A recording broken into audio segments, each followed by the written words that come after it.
귀한 찬양 감사합니다. 또 이제 7, 8월은 이제 덥기도 해서 이제 가운을 입지 않고 이렇게 또 예쁜 옷을 또 입고 했는데 오늘 예쁘죠? 찬양도 잘했나요? 네, 우리 하나님께 영광의 박수 드리겠습니다. 네, 오늘은 맥주 감사 주일입니다. 우리가 이제 감사절이 2번 있습니다. 이게 7월 첫째 주가 맥주 감사 주일이고 이제 11월 첫째 주를 우리가 또 추수 감사 주일로 지키고 있습니다.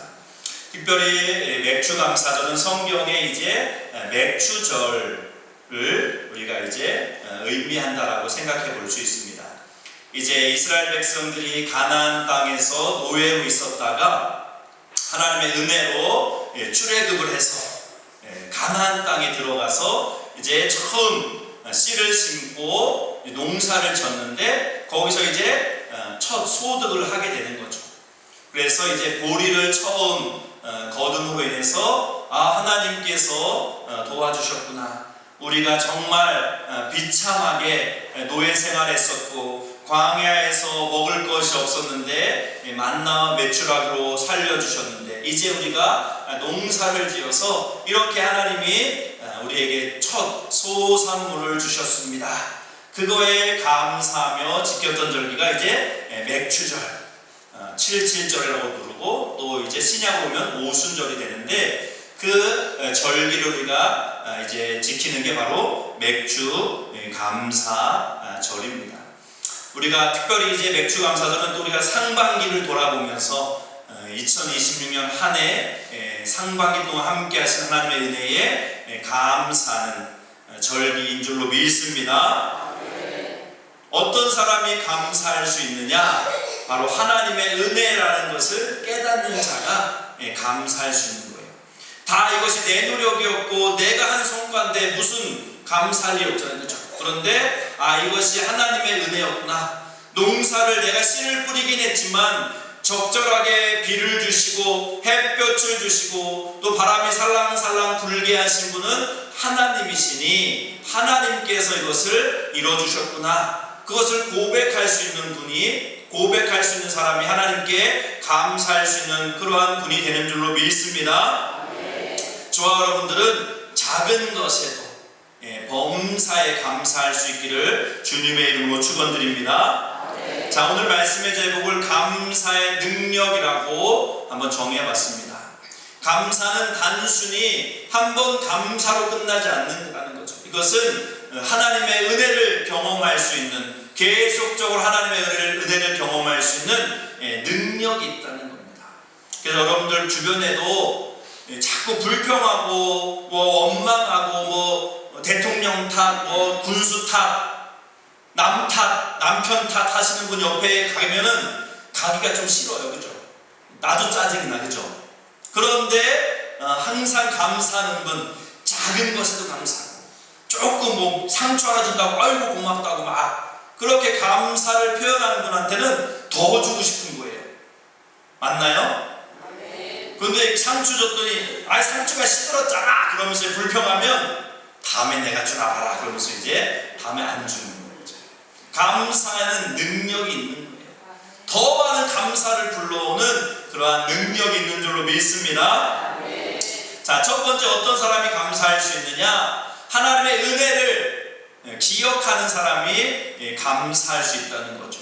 또한 우리는 하나님의 은혜를 기억하면 또 감사하게 된다는 거예요. 자, 오늘 말씀에 보면 너희는 7.7절 맥주절을 지키는데 왜 어떤 의미로 지켜야 되느냐? 애굽에서 종되었던 것을 기억하면서 이 규례를 지켜라 그렇게 말씀하고 있는 거예요. 자, 애굽에서 종되었을 때는 감히 상상할 수 없는 일인 거죠. 우리가 자유인이 돼서 마음껏 농사 씨를 뿌리고 그 수확을 거둬서 그것을 내 마음대로 먹을 수 있다? 애굽에 종되었을 때는 감히 상상할 수 없는 그런 일이었다는 거죠. 그런데 하나님의 은혜로 우리가 애굽에서 나와서 이제 내가 내 땅을 가지고 내가 농사를 지어서 그 소산물을 내가 먹을 수 있다? 이것이 하나님의 은혜이구나. 하나님께서 나를 이렇게 도와주셨고 지켜주셨고 베풀어 주셨구나 라는 것을 기억할 수 있게 된다는 거죠. 그래서 과거의 은혜를 기억하는 사람은 하나님 앞에 감사할 수 있게 되는 줄로 믿습니다. 감사할수록 우리 더 많은 하나님의 은혜가 기억이 나는 거죠. 맞아, 그때 이런 일이 있었지. 우리 애가 맞아, 그때 어렸을 때 막 열이 나가지고 그때 엄청 힘들었었는데 그때도 하나님이 도와주셨지. 막 예전에 있었던 일들 막 감사가 막 떠오르는 거예요. 그래서 우리는 날마다 하나님의 일이 행하셨던 것을 기억하면서 감사할 수 있기를 바랍니다. 자, 하나님의 은혜를 감사하는 사람은 절대 교만할 수가 없는 거예요. 그렇죠. 이것은 내가 한 게 아니기 때문에. 하나님이 하셨지. 하나님께서 도와주셨지. 하나님께서 이 수확을 걷게 하셨지. 그것을 고백하는 사람은 교만할 수가 없는 거예요. 늘 겸손하게 하나님의 은혜입니다. 하나님이 도와주셨습니다. 그렇게 자신을 낮출 수밖에 없다는 거죠. 그런데 하나님께서 이제 이스라엘 백성들에게 경고해 주세요. 너희들이 이제 가나안 땅에 들어가서 오랜 세월이 지나다 보면 너희들은 분명히 교만해질 거야. 어떻게 교만해지느냐? 내가 마음에 이르기를 내 능력과 내 손의 힘으로 내가 이 재물을 얻었다고 말하게 될 거야. 내가 열심히 일해서 이만큼의 부를, 내가 열심히 일해서 이 집을 장만했습니다. 이 모든 것이 내 노력으로 되었습니다. 라고 말할 때가 올 거야. 주님이 미리 하나님이 미리 아시는 거죠. 그럴 때 기억하라는 거예요. 뭐를요? 너는 하나님을 기억해야 돼. 왜요? 그 하나님께서 너에게 재물 얻는 능력을 주신 분이라는 것을 기억해라 라고 말씀하고 있습니다. 여러분들도 지금 가진 것이 많은 분들은 내가 열심히 일해가지고 장사해서 내가 이렇게 지금 부자가 되었습니다. 좀 그렇게 나름 자기 자신에 대해서 이제 자랑스러워하는 분이 있을 수도 있어요. 그런데 잘 생각해 보세요. 하나님의 은혜가 아니었다면 여러분들 그것을 이룰 수가 없었다는 거죠. 건강했기 때문에 일할 수 있었던 것이고, 하나님이 어떤 좋은 사람들을 붙여주시고 또 좋은 환경을 허락하셨기 때문에 나에게 이런 것이 온 거지, 거저 나에게 온 것은 아무것도 없다는 것이죠. 그래서 늘 우리는 겸손하게 하나님의 은혜를 고백하게 돼야 되고, 그 고백할 때 우리는 더 많은 감사를 하게 되는 줄로 믿습니다. 지난 6개월을 한번 여러분들 돌아보시고, 정말 2026년 언제 벌써 이게 6개월이 지났어. 벌써 7월이 되었나. 한번 어떤 일이 나한테 있었는지 우리가 감사한 일들을 떠올려 볼 수 있는 오늘 하루 될 수 있기를 주님의 이름으로 축원드립니다. 자, 또 감사는 과거를 생각하면서 감사하지만 또 이 감사는 현재를 변화시키는 능력이 있다는 거죠. 자, 누가복음 17장에 보면 10명의 문둥병 나병 환자 이야기가 나옵니다. 여러분 잘 아시죠? 예수님이 이제 예루살렘으로 가시는 길에 사마리아와 갈릴리 사이를 지나가시는데 거기서 누구를 만나냐면 나병 환자 10명을 만나게 됩니다.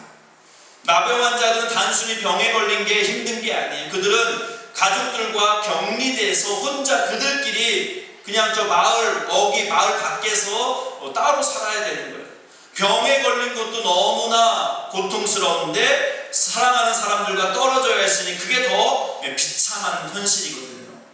그래서 나병 환자들의 소원은 뭐예요? 빨리 병이 좀 나아서 사랑하는 가족, 부모님, 또 가족을 만나는 게 그들의 소원일 수밖에 없는 거죠.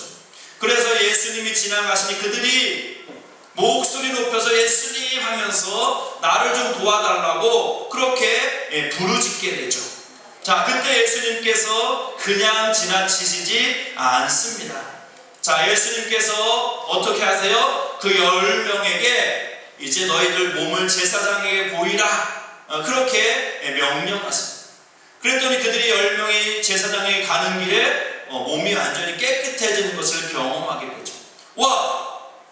금방 피부가 안 좋았었는데, 금방 몸이 안 좋았는데 몸이 좋아진 걸 느꼈습니다. 나병이 나았다는 것을 그들이 느꼈어요.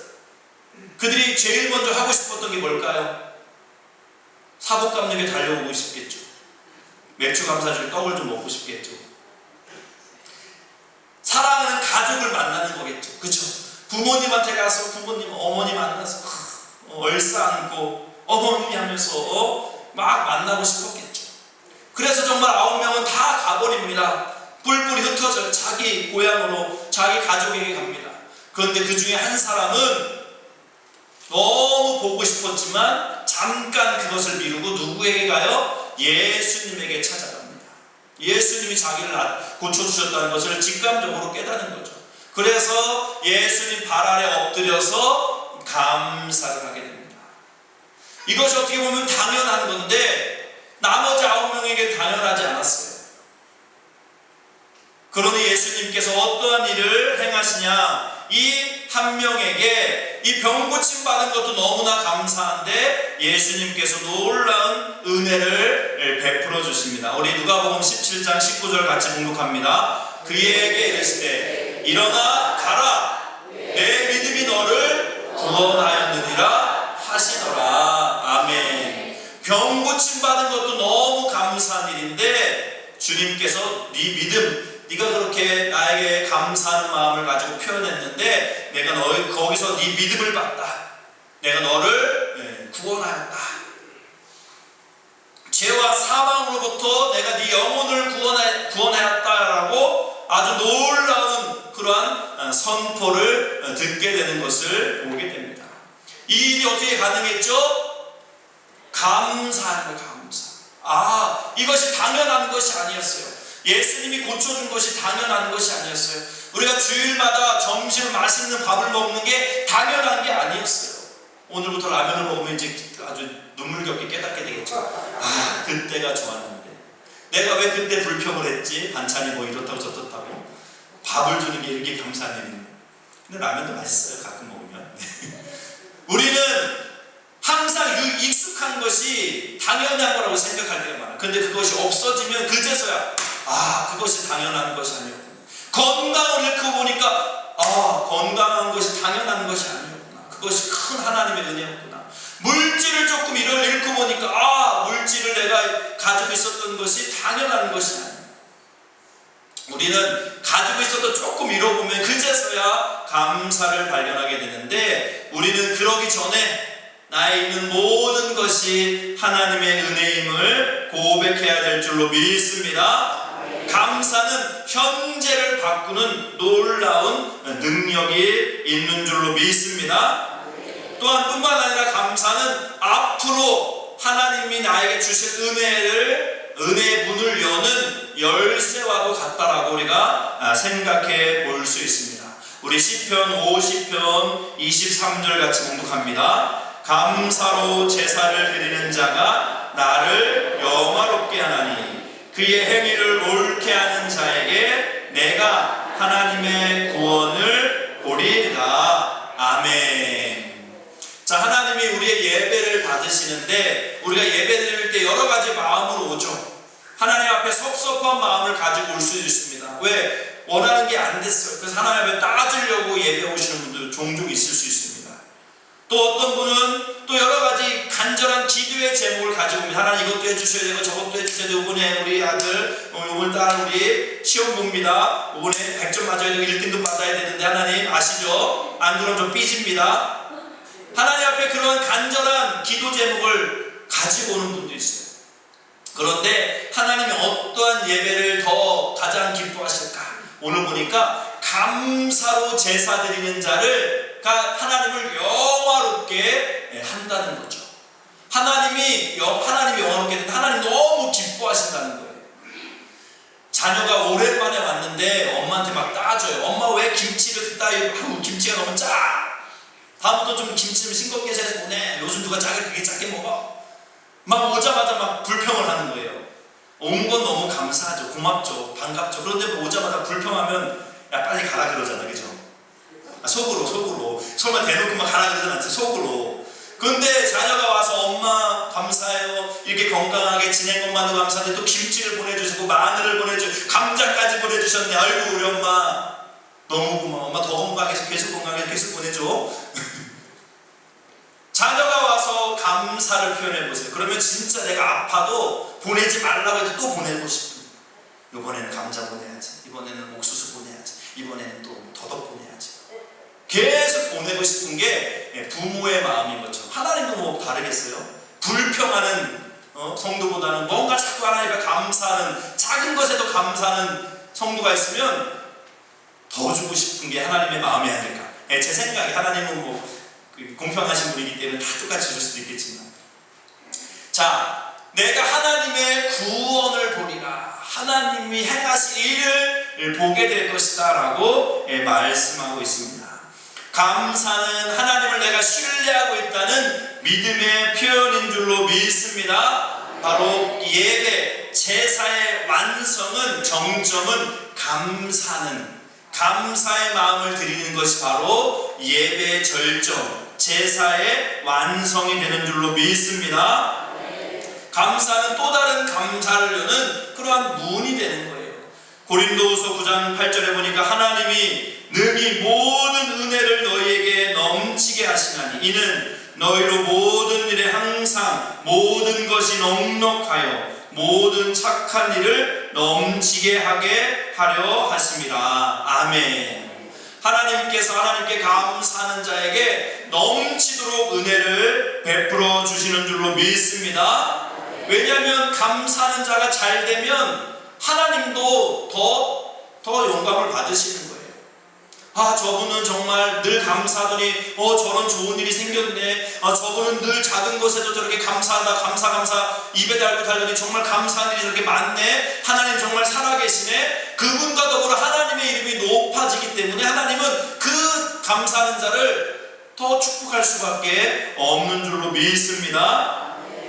자, 우리 맥주 감사절은 이제 그래서 1년에 상반기 한 번 감사하는 그러한 절기가 아니라 우리의 감사의 DNA, 감사의 세포를 깨우는 그러한 날이, 그러한 시간인 줄로 믿습니다. 지금까지 내가 감사보다는 불평이 좀 앞섰다면, 하나님 앞에 겸손하게 엎드리기보다는 좀 교만한 모습이 있었다면, 이 맥주감사절을 기점으로 해서 다시 이 감사의 DNA, 감사 바이러스가 다시 회복될 수 있기를 주님의 이름으로 간절히 축원드립니다.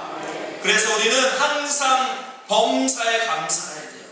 범사에 감사한다는 무슨 말이냐? 그러니까 감사해야 되는 거예요. 뭐 하나님이 주신 게 있다면 감사해야 돼요. 그럼에도 감사. 내가 원하는 것 받지 못했지만 하나님이 더 좋은 것 주실 줄로 믿고 감사. 또 힘들면 더 그럴수록 하나님께 감사.